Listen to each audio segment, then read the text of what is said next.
De. Babeta. Eğlenceli.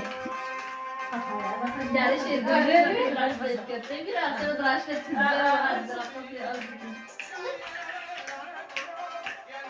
Mecbur lazım. جالب الشارع شارع عربية شو اسمها أبدا هذا Ya veya kedi şey he.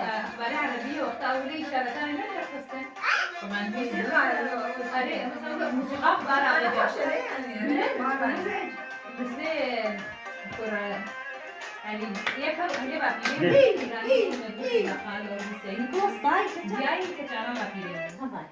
وبيقابل شيء كلام بابيرين هم يعني شهدوا عليها بدو بابيرين إذا بيصير جري هو الكل تزار الموضوع ثاني ما إذا سينزل وأخبار جاتها بيصير بدو وراقصين وبابا وإذا بنا أخبار الرقصين بس تيجي الرقص بس أخبار عربية الرقص Dlosy çıkar. Bir hoş bir tane acı tane maşallah hoş.